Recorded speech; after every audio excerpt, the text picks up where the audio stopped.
And now I'm going to start admitting people, if that's okay. Sure.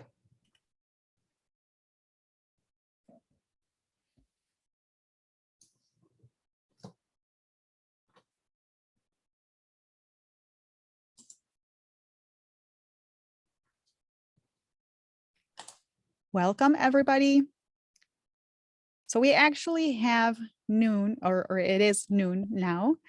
And we have a few people who have just joined. So let's just start. Welcome. We are glad that you are here. Today's program is Prepare Your Farm for Tax Season Now. Your speakers are Florencia Colella and Corey Clark. We are farm business management educators with Michigan State University. I am Florencia, my pronouns are she or they, and I am multiracial. Corey, would you like to introduce yourself? Sure. I'm Corey Clark. I'm a farm business management educator in the Thumb, and my pronouns are she and her. Thank you. Before we move forward, I ask that you please take a minute to fill out our demographic information survey by clicking the link that I am just copying into the chat now, or you can also scan the QR code that's on the screen.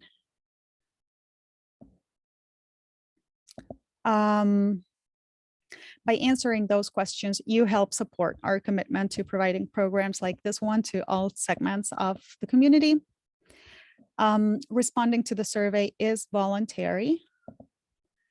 The information that you provide will not be used in any way to identify you personally, but rather as a member of the group that participated in this program. And it is kept separate from any other personal information you may have shared with us. The form provides you with the option of giving information related to race, ethnicity, gender, and your county of residence. And you can fill the form out completely or choose to respond to different sections at your discretion. Only the race and gender data is shared with the United States Department of Agriculture as part of our civil rights requirements from them. We appreciate your help filling out this form, and I am available to answer any questions or concerns that you may have about it. And while you are doing that, let's do some housekeeping. If there is anything you want to express during the webinar, including questions, you may type them in the chat box. You're also able to unmute yourself and show your video if you prefer to do it that way. But please stay muted when you are not speaking, or we may have to mute you if there's background noise.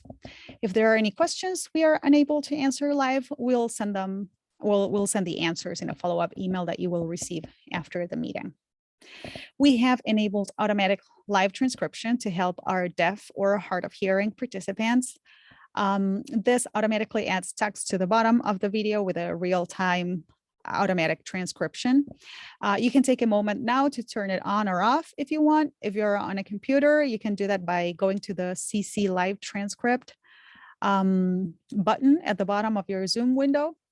On cell phones, settings are just a little bit different, but you should be able to find them by going to your Zoom settings. So the webinar is being recorded. Please bear in mind that any video and any information you share during the webinar may be in the recording, which will be posted publicly on the internet afterwards. For your convenience, we will post the recording with optional English and Spanish subtitles, and we'll share the link to the recording in the follow-up email. By participating in this webinar, it is implied that you are 18 years of age or older and that you have read, understood, and committed to honor MSU's recording release and waiver, which you can find in the link that I am copying into the chat right now. All right.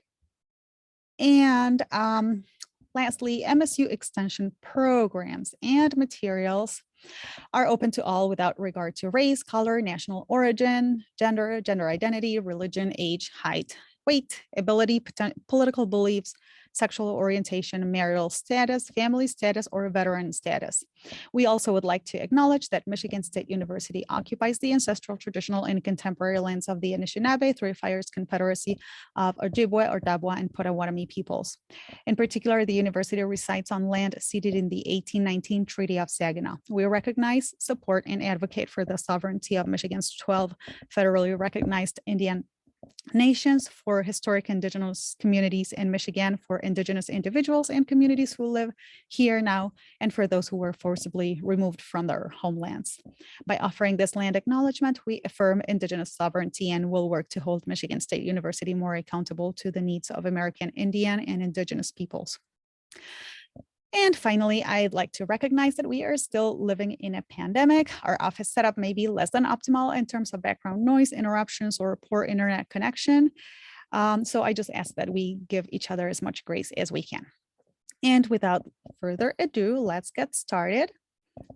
So I am first going to give you an introduction to farm records. In order for farm businesses to even be considered businesses by the Internal Revenue Service, or IRS, hold on a minute. Are people actually seeing me? I'm sorry. Okay, well, I don't know. I am seeing myself now. So in order for farm businesses to even be considered businesses by the Internal Revenue Service, they need to have accounting records. So let's review some basic accounting terms and practices. An enterprise. An enterprise is an individual crop or type of livestock.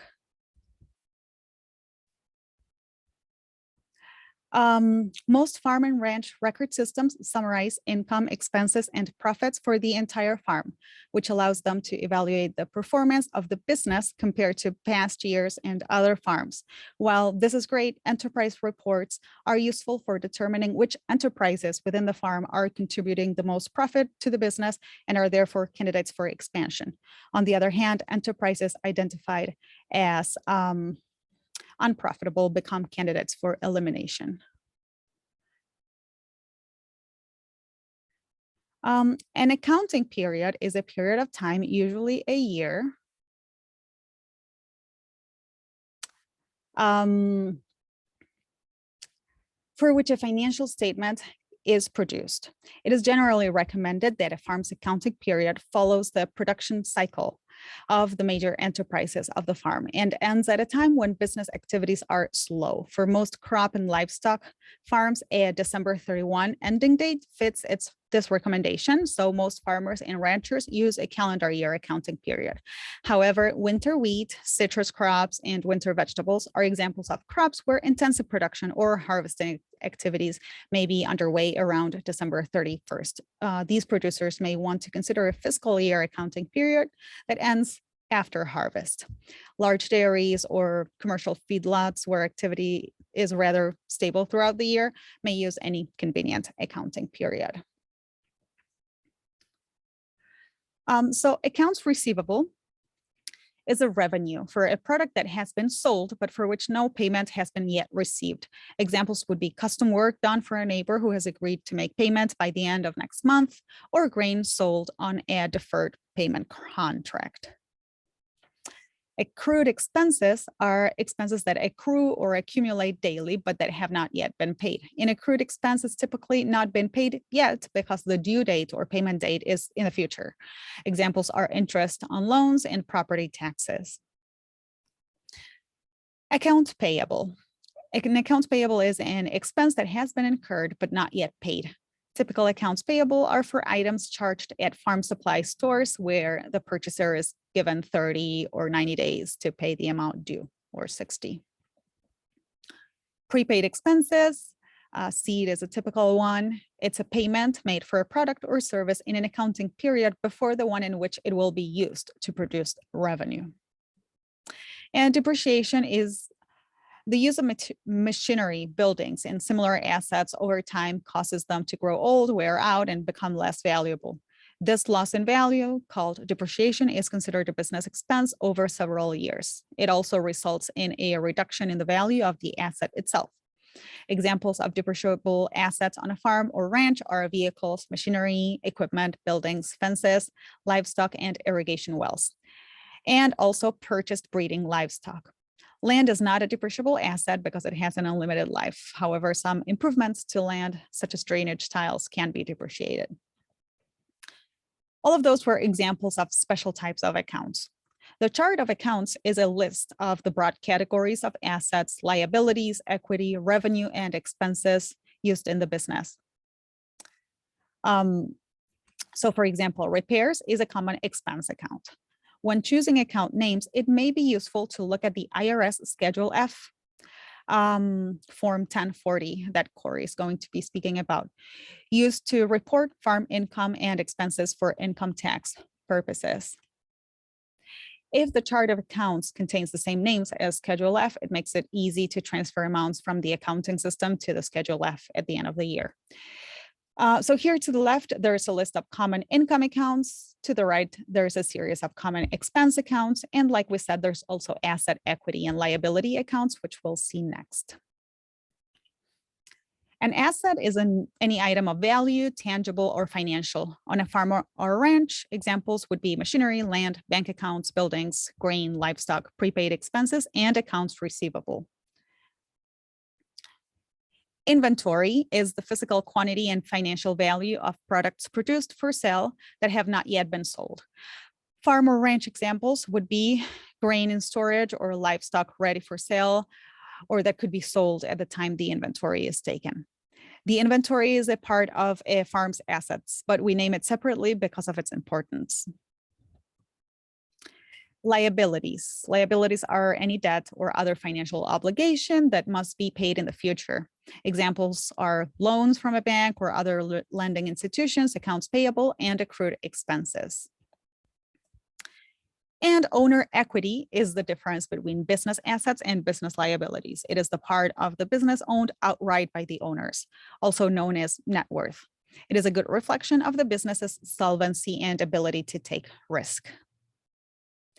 So this is the fundamental accounting equation. It represents the relationship between assets, liabilities, and owner equity in a business. The formula can be written either as assets equals liabilities plus owner's equity, or as assets minus liabilities equal owner's equity or net worth. Every accounting transaction affects at least one element of this equation, but it always balances. So a journal is a record of all financial transactions, including the date, the amount, the account, the vendor or payer's information when applicable, check and deposit numbers, and descriptions. And the general ledger is a statement that contains the different accounts for the business and the balances or totals in each of those accounts. Balances in the revenue and expense accounts are used to prepare an income statement, and balances in the asset, liability, and owner equity accounts are used to prepare the balance sheet. There are two main accounting methods, accrual and cash. The IRS allows most farm businesses to use either method, but once you pick one, you are required to get their approval to switch back if you want to. The difference between cash and accrual accounting lies in the timing of when sales and purchases are recorded in your accounts. In the cash system, no transaction is recorded unless cash is spent or received, with the exception of depreciation. And this is regardless of when a product was produced or an input was used. Items may be purchased and paid for late in one year, but not used until the next, which, like we said, we call that prepaid expenses. And items used in 1 year may not be paid for until the following year, which, like we said, we call accounts payable. Cash accounting is simple, and it has some advantages for many farmers and ranchers when computing taxable income for income tax purposes. The one major disadvantage is that since it is common to have revenue and expenses recorded in a year other than the year the product was actually produced or the expense was used to produce a product, neither the revenue nor the expenses may have direct relation to the actual production activities for a given year. The result is that estimated profit may not truly represent profit from the year's production activities. And this can lead to poor management decisions. Accrual accounting, on the other hand, requires significantly more entries and accounting knowledge than cash accounting, but it provides a much more accurate estimate of annual profit than does cash accounting. Under this method, you report income in the year it was earned or due, even if the payment was not collected. And you report expenses in the year they were incurred, not necessarily paid. When the products are produced and sold and the cash is received all in the same year, this is no different than cash accounting. The difference occurs when the product is produced in one year and sold in the next. For example, if a farmer produces a crop but places it all in storage for sale the following year when prices may be higher, in the year of production, there would be no cash sales, but presumably some cash expenses. Under cash accounting, there would be a negative profit for the year. This result is a poor indicator of the results of the production activities for the year, as it ignores the value of the crop in storage. Accrual accounting, on the other hand, includes an estimate of the value of the crop in storage as revenue in the year it was produced. The result is an estimated profit that more accurately describes the financial results for the year. Most farmers use the cash method of accounting for their day-to-day record keeping and taxes. And at the end of the year, they convert the cash-based income statement to an accrual income statement to get the true picture of profit. They do this by adding or subtracting year-end inventory adjustments for grain, feed, livestock, receivables, and payables to income and expenses. This is called a modified system. It's neither cash nor accrual, but something in between. It's kind of like the best of both worlds. Then there's single and double entry systems. In a single entry system, only one account is changed when recording a receipt or an expenditure. A sale of fruit would have the dollar amount recorded under the fruit sales column in the ledger.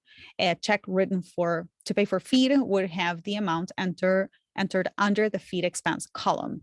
The other side of the transaction is always assumed to be cash, which automatically changes the balance in the checking account, like a cash or check register.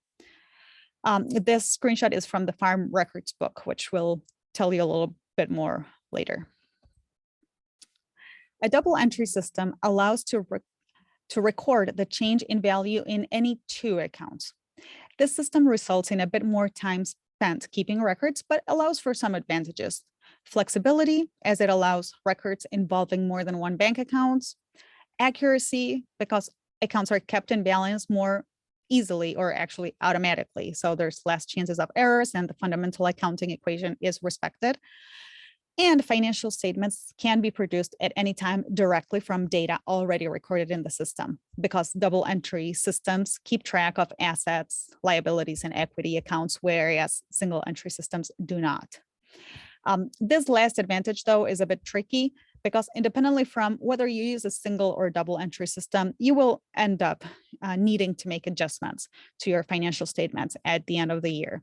For example, you may need to adjust your true physical inventory for animals, feed, and ag products in storage after shrink.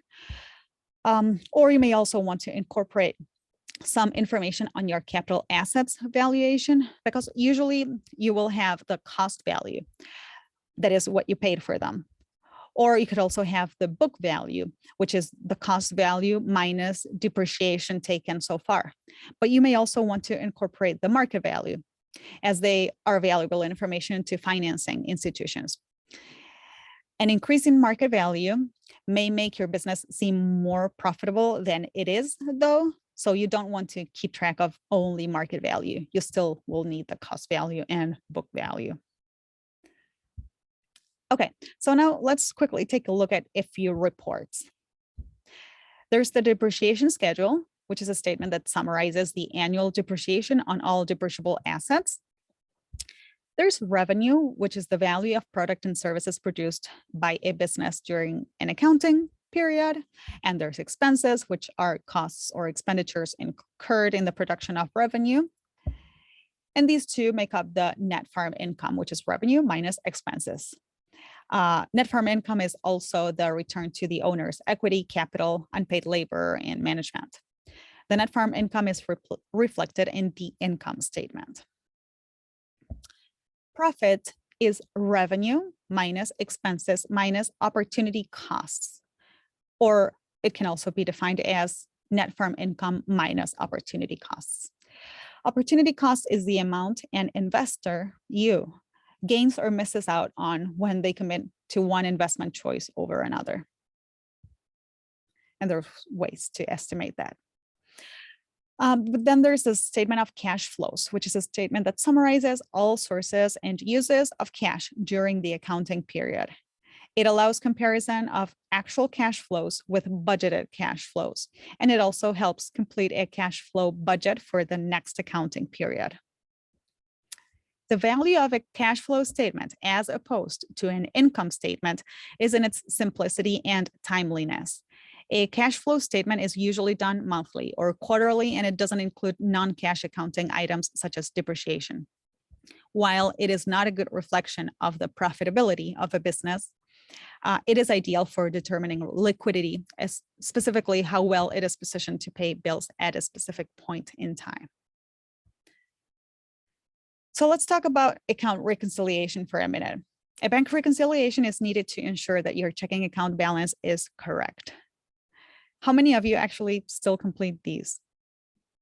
There's a large group that will argue that I need to get with the times. This is the 21st century. Modern technology has advanced far beyond such trivial process. Unfortunately, that's not always the case. We still have human inputs that can cause mishaps. Errors do happen. Checks get lost in the mail. Online orders disappear. An unexpected bank fee, a wire transfer that did not get completed, checks that are outstanding and need to be addressed. And these are just a few examples. There are also inventories that need to be reconciled, such as grain produced and sold. One of my favorite reconciliation stories comes from an extension educator who conducted a reconciliation of grain sales for a producer, which basically is it looks at what grain is in storage, what was harvested, and what was sold, and then making sure that everything matches up. Well, she found thousands of bushels of grain that were unaccounted for. The farmer was absolutely shocked and a non-believer at first, but after finally agreeing to contact the local elevator, he discovered that he indeed was sitting on a pile of grain that was racking up storage costs. How long that grain might have been there before it had been discovered if they wouldn't have been making a reconciliation. So basically, you need to reconcile anything that involves another party. I recommend that you reconcile bank balances. I also recommend that you reconcile your production inventory if you are selling to an elevator, cooperative, processor. And finally, I recommend that you reconcile your accounts receivable from clients and your accounts payable and prepaid expenses to your vendors. Hopefully this way you can catch mistakes that would have otherwise gone unseen. This also makes for easy and accurate year-end adjustments for your production inventories, prepaids, and accounts payable and receivable. Reconciling an account involves comparing some external source of information with your own. The purpose of doing so is to locate any differences between the two versions and to spot and correct any errors made either by them or you. This can be done as often as daily if you have your bank's app on the phone and you're methodical about it, or you can wait for the monthly bank statement and do it then. The more often, the less daunting, especially when you start racking up lots of transactions. Inventory, accounts receivable, and payables and prepaids can be reconciled once a year, but you have to have any statements or records needed to be able to do it then. So make sure to keep those somewhere as the year progresses.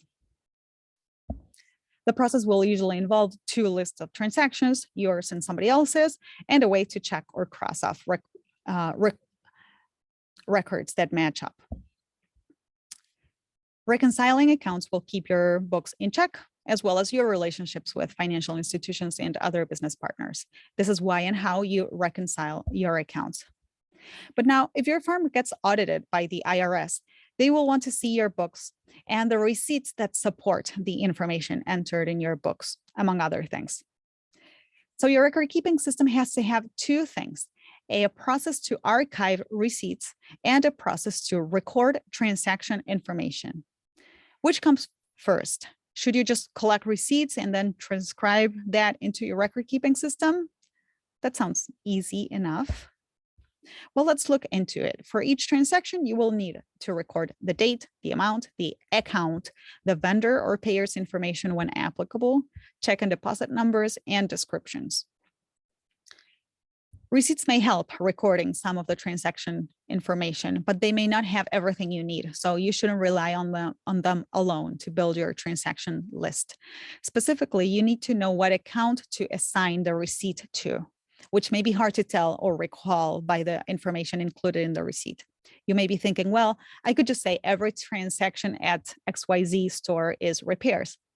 But a specific store you buy from or buyer you sell to will not always be a certain indication of what account the transaction is associated with. The day will come when you will buy feed instead of repair items there, and it will get misassigned. Or one transaction may need to be split among several accounts. That's why using receipts alone is not sufficient to build up your records. Sometimes you may not even get a receipt, right? So if you are going to partially rely on receipts to build your transaction list, you need to make sure to write account information on the receipts or put them on dedicated envelopes for each account. You'll also need a dedicated notepad to jot down any transactions that you don't have a receipt for. And you will also have to remember to print any receipts from online transactions if you have those. Some people put everything on paper, receipts, notes, etc., and then move it into an archive drawer or accordion binder by category once transactions are entered in the record keeping system. Others use a digital receipt and note archival system, which with a folder structure by account. So some cell phone applications that can be used to capture snaps of receipts and save them to folders are Google Drive, OneDrive, and Office Lens. And there are many other scanning apps. Just make sure to keep receipts separate from other photos. If you choose to use an electronic receipt storage system, you may destroy the original hard copies. Always remember to include copies of receipts from online purchases in your digital folders too, and make notes of anything that you don't have a receipt for. Whether you are a paper person or a digital nerd, please know the difference between an invoice and a receipt. Some people like keeping invoices. That's fine, but if you do that, attach the receipt to it, as invoices do not serve as proof of payment. Now, building your transactional list will be easier the more often you do it.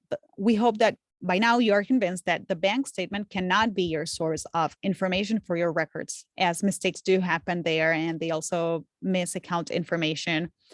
And same with plain and uncategorized receipts. There are plenty of options to build up your records, from simple to portable to powerful. So here's a quick overview. There are paper options. Some are free, some are paid. This is the picture of the farm records book. There's applications you can download on your phone. Again, some are free, some are paid. Here's a few examples of free ones. There's websites, some free, some paid, like QuickBooks Online, for example. And then there's combinations. Most apps will have a website too, for example. And there's spreadsheets. Some spreadsheet softwares are free and some are paid. And here's a few examples of free record keeping spreadsheets of different kinds. And finally, there are computer softwares, which are always paid. This is a picture of QuickBooks. So some of these options have the ability to export into spreadsheets if you want to personalize reports a bit. Some even have the ability to store receipts and extract information through text recognition. So finding a record keeping system that fits your need should be fairly straightforward once you know a bit more about each option. Having a good chart of accounts, though, is the key to happiness in any system you choose.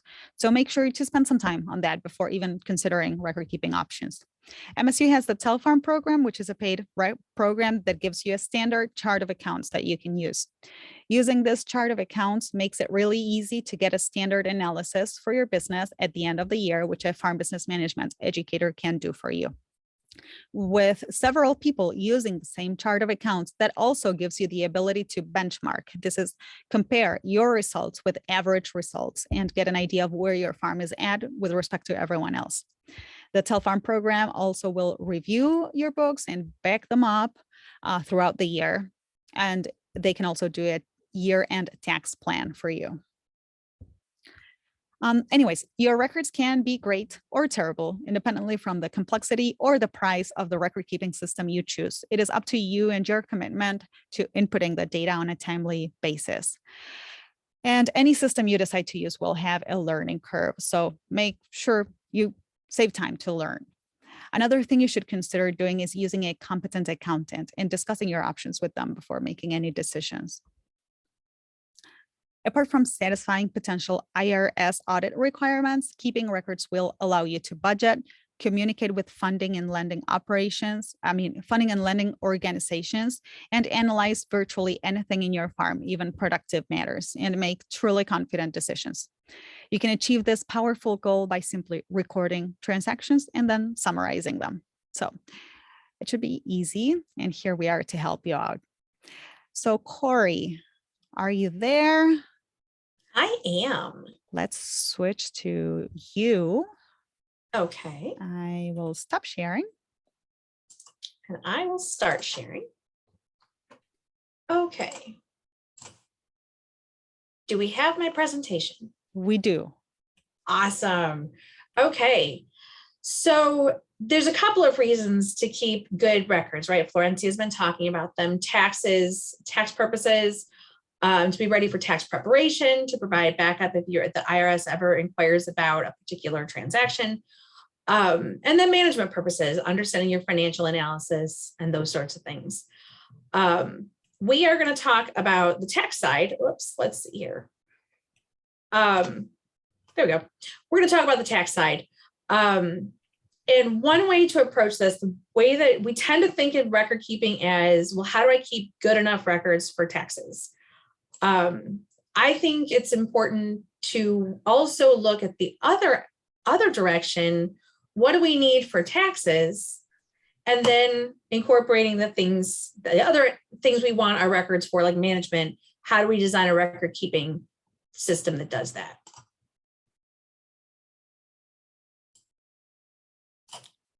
Okay, there we go.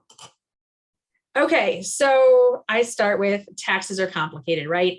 And they are. This is only a portion of the forms that you might need for your tax return. I have seen tax returns that are 50 pages long and some of them are longer.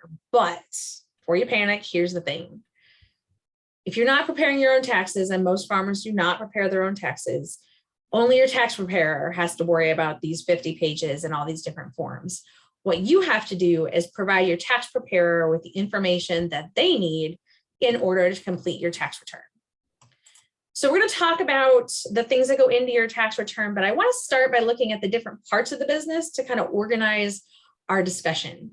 So we have cash in and cash out, which is every transaction, aside from depreciation, is based on some reflection of cash in and cash out. And there's 4 parts of the business: farm operations, farm assets, farm debt, and family living. And Florencia talked about what those entail. So we're gonna want to list these, and then I want to tie it to taxes. Farm operations makes sense. Cash in is income, cash out is expenses. Farm assets, cash out to purchase assets, cash in when you sell them. And then on the flip side, debt, right? Borrow debt brings cash in to the business. Pay out debt takes cash out of the business. And then from the farm standpoint, if the family contributes money to the farm, that's cash into the business. And if the family takes money out of the business for family living expenses, that is a cash withdrawal or out of the business. So we have our cash in is green, cash out is red. And now I want to tie all this to taxes. Cash in is, in general, reflects some kind of taxable income, but not always, as we'll talk about. Tax deductions are cash out, and they are different parts of the business done different ways. And then we have a section in the brown that is not tax related. So some of the cash in and cash out has nothing to do with taxes. It's important in your records, particularly for management purposes, but not in a way that reflects or that will go into your actual tax return. So farm operations income is taxable income. Farm expenses are tax deductions. That one is truly all taxes. Farm assets, of course, gets a little more complicated. The depreciation comes from assets purchased, expensing that purchase over time. And then when you sell assets, only the gain is taxable income. And I'll talk a little bit about that. Farm debt, also not quite as straightforward. Interest paid is an expense, a taxable tax deduction, but loan principal and borrowed and principal paid is not tax related. So part of your records as a farm, but not part of your tax return.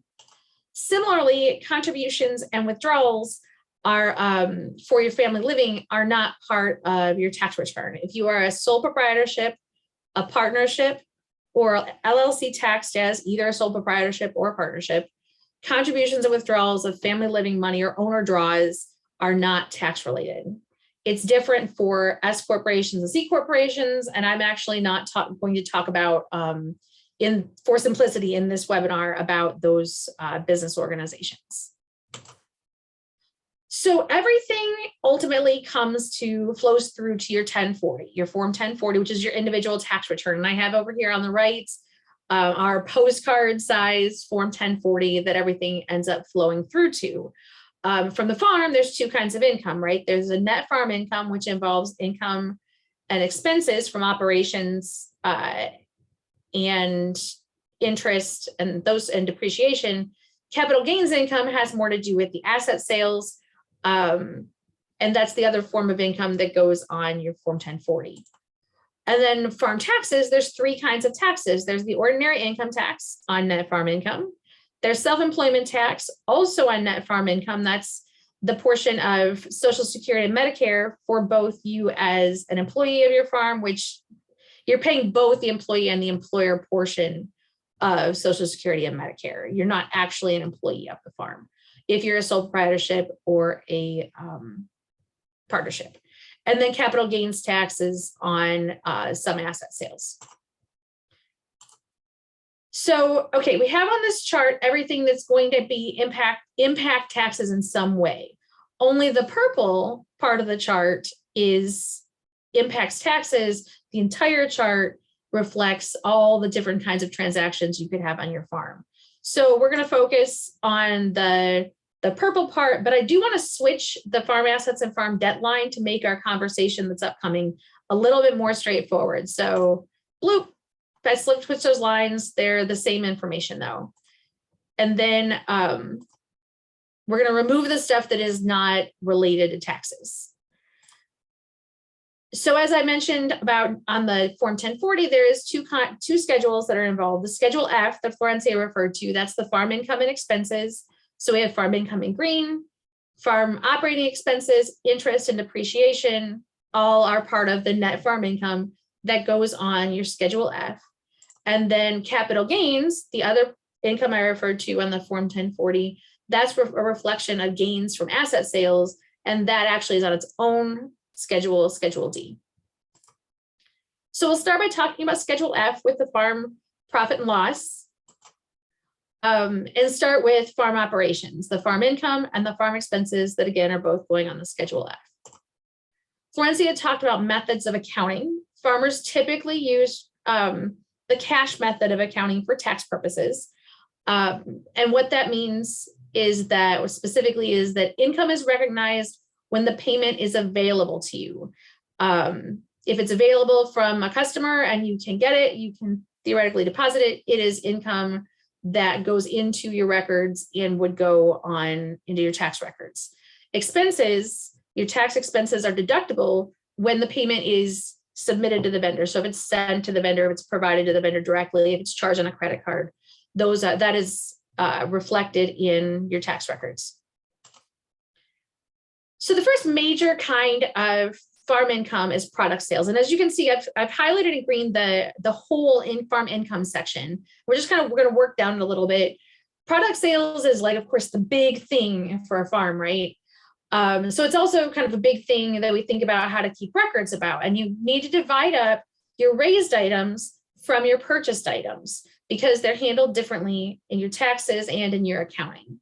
The raised items, you want to kind of divide them by product group for kind of for management purposes, but for tax purposes, breeding livestock and market livestock are handled very differently. And then purchased items, they're accounted differently than raised items because you're going to ultimately have to match up your original purchase with your sales. So the income and expense are recorded in your tax records at the same time, even though the transaction's happening at different times. And then you're going to want the date, price, and quantity at the purchase, again, to match up with your sales. Rental income is also a little bit tricky. There are situations in which farm operations, farm business structures are renting land from the owners, and that would be on a Schedule F. In a typical rental relationship, the rental income is separate from the Schedule F, no self-employment tax. It goes on a whole different form, Schedule E, but again, record those rental transactions somewhere in your record so you have access to them. And then there's a whole list of other sources of income: custom hire if you do machine work, crop insurance claims, CCC loans. There have been a lot of government payments over the last couple of years. The CFAP payments and a lot of the other payments are farm income. The PPP loans are not farm income, and the forgiveness of them is not farm income. So it helps to separate out what types of programs those payments go to, so that the tax preparer can separate out where they go in your taxes. Cooperative distributions like patronage dividends and those sorts of things, and then other income.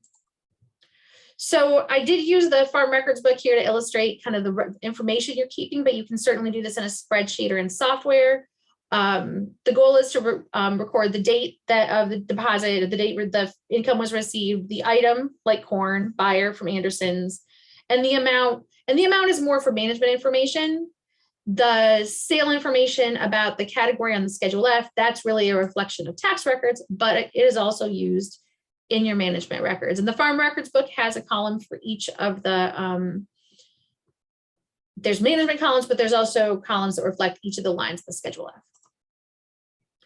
When you have a sale of a like livestock or milk that then you have deductions on, you would record the gross sales as your income and the deduction as expenses. And again, the farm records book provides different places to do that. And then, like I was saying about resale items, the purchase is recorded in your expenses, but it's not tax deducted until you record the sale as part of your income. So keep those records in a separate place so that they can be accessed by the tax preparer and appropriately recorded in your tax returns. And then finally, expenses. As far as income and expenses, the expenses is the other side. There's operating expenses, chemical, seed, fertilizer, feed, supplies. Those are usually recorded directly from the farm records, right in your transactions. That's what you're keeping track of all year. Interest expense, there's a couple different kinds of interest expense, but you're separating that out of your debt payments, and it helps to record what loans they come from so that they can go on the proper line. And then depreciation expense comes from your asset purchase and sale or asset purchase records.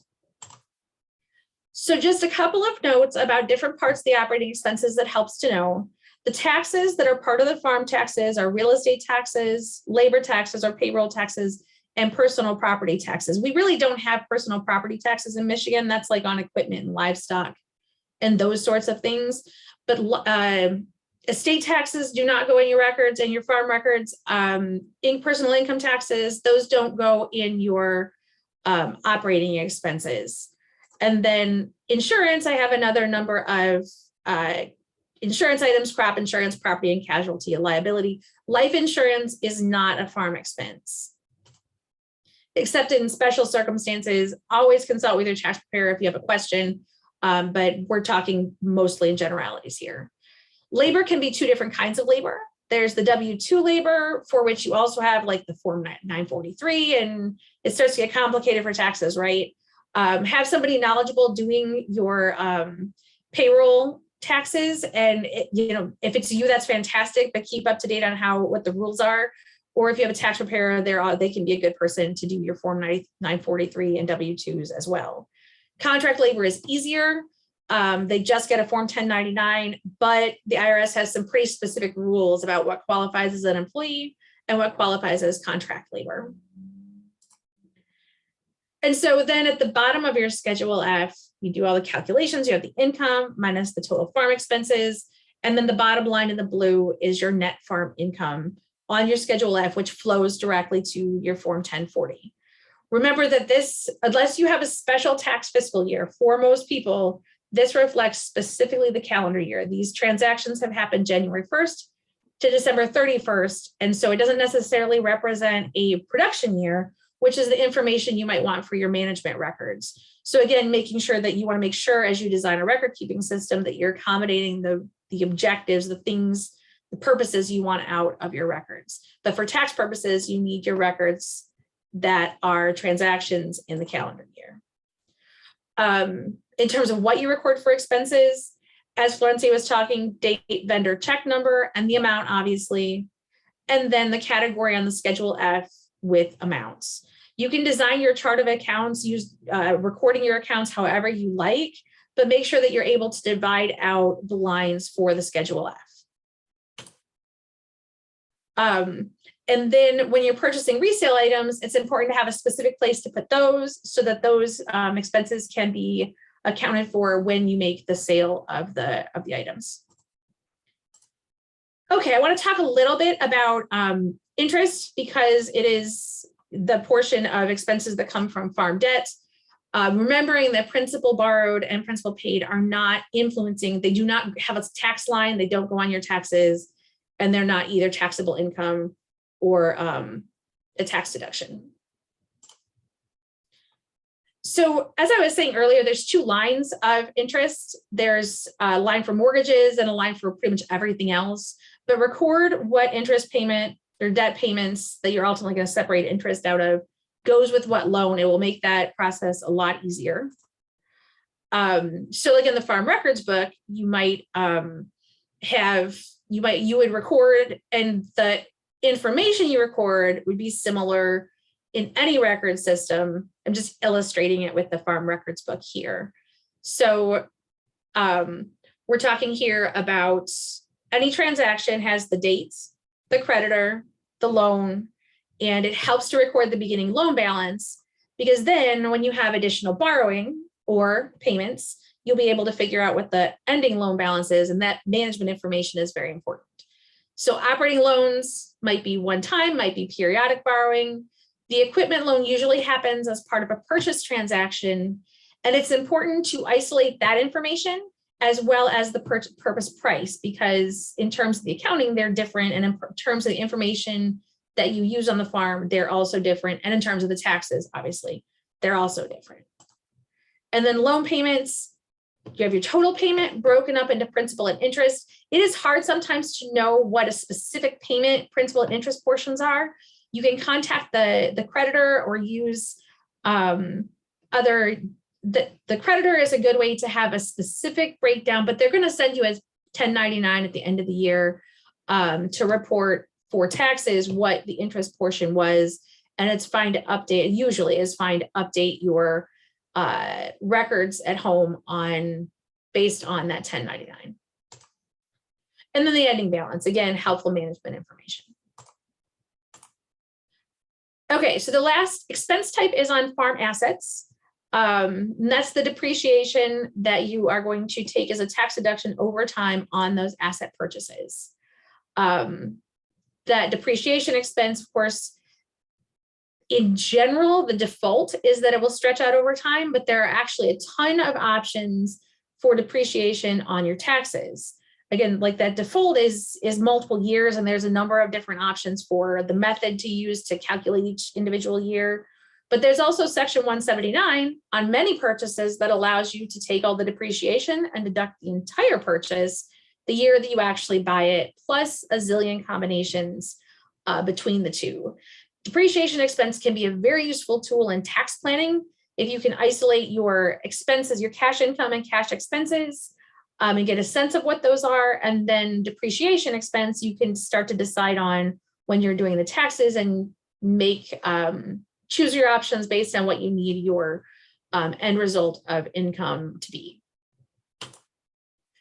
So for asset purchases, you want to record the date the description and the total price. That includes the loan and the cash amount you paid, because it's the entire asset purchase that is depreciated. Write a good description down, because it will go on your depreciation schedule with your tax preparer, and you ultimately want to be able to find this when you sell whatever that asset is. So then asset sales, the gains from the asset sales, this is the part that goes on that Schedule D. So this is the other, like the flip side, or the other type of income that your farm reports to go on your 1040. And there's two types of gains. There's the short-term gains and the long-term gains. Both of them are asset gains, but they are taxed differently. Neither one of them has self-employment tax, so that's an advantage over Schedule F income. But again, short-term and long-term capital gains are done differently. Short-term capital gains, they're taxed at the ordinary income tax rate.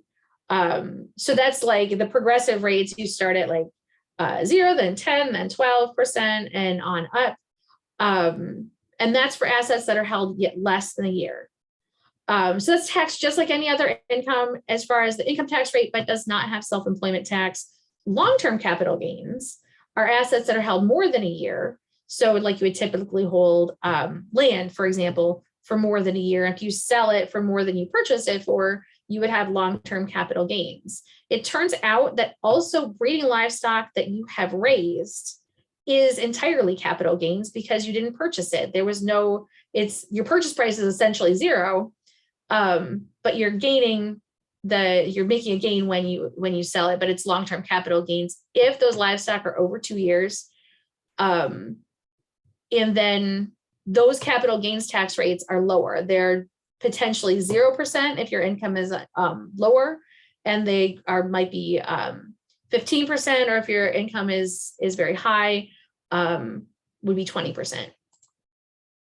So when you're selling an asset, you want the sales price, date in the description to locate the asset on your depreciation schedule, and then the sales price to calculate the gains. And so it helps to record something like the date acquired, again, to identify the asset on the depreciation schedules, which are usually organized by the date that you got them. It's important to realize for taxes that trades, like equipment trades, those are treated like asset sales.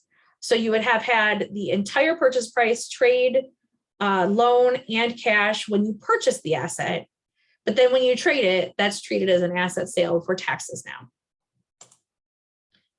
So we've kind of gone over the entire purple section, your operations, farm debt, and farm assets as they contribute to taxable income, and where they go, how they kind of are arranged and work on the tax forms, and what that means for your tax records. In the farm records book, the farm expenses are all in section 1, and the two sources of income from operations, operating income, and asset sales go in section 2 in different places. So I will turn it back over to Florencia now.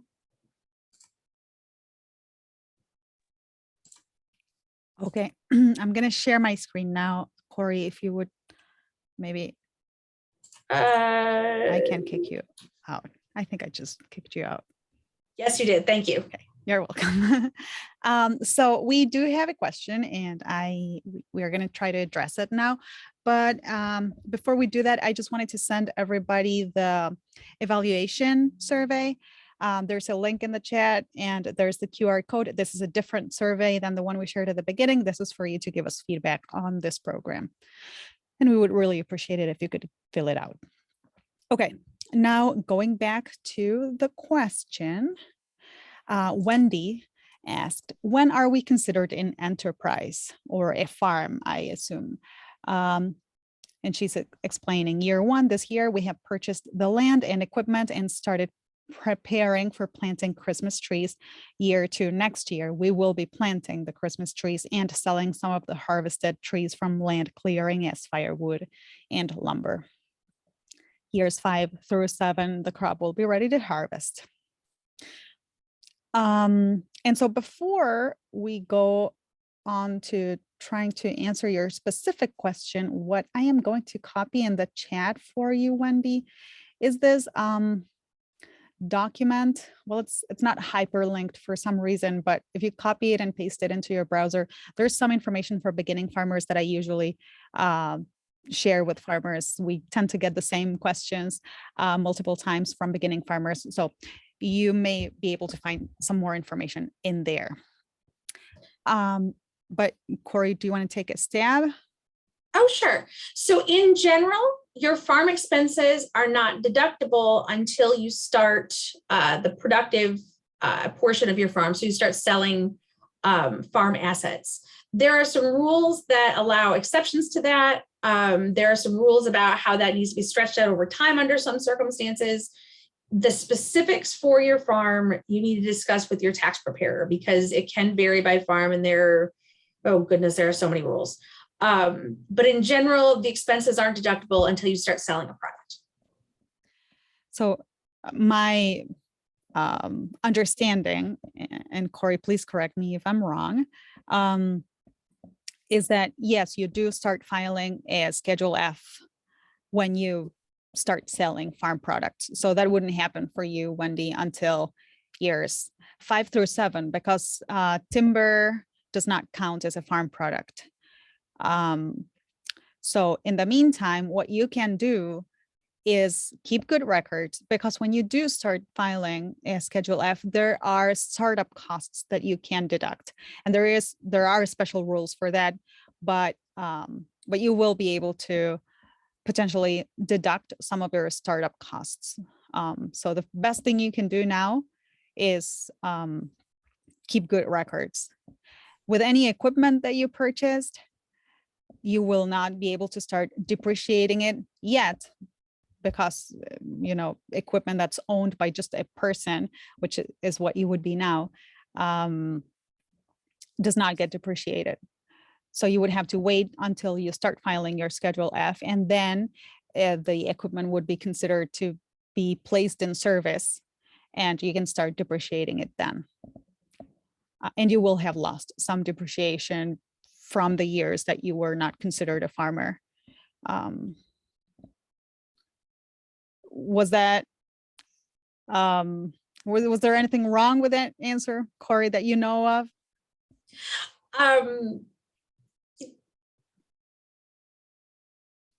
That's the basic story. And really, the basic story is what you need in order to go to your tax preparer with the information you have and have your taxes prepared in a way that each year represents the income from your farm. And her follow-up was about a CPA, and we do have a list, and I'm going to copy a link into the chat. So these are people, and they are broken down, I think, by region of the state. This link that I'm sending is just the general thing. You can browse and see who would fall or who is in your area. These are people that take the MSU farm income tax seminars. So at least we know that they are staying up to date with farm taxes, but I don't know of anyone specific to Christmas tree farms. These are there is a number farms. of specialty farms in the Oakland County area. It might be a very wise thing to get the list of farm tax schools. Those people have also been to the 2-day tax school. And then be able to interview them and ask them the questions that will reflect whether they have the expertise you're looking for. Sometimes asking neighbors is also a good idea, or going to the Farm Bureau would be another option and ask. Okay, that was the only question we got. We've got 2 more minutes until 1. Are there any other questions? Looks like there aren't, so I don't want to keep people any longer. Just show you our civil rights slide once again, and thank you all for coming. We will be sending you a follow-up email with a recording, and if there's any questions or any comments that you want to make at that point, you'll also be welcome. Thank you, Corey, for your participation. And happy holidays to everyone.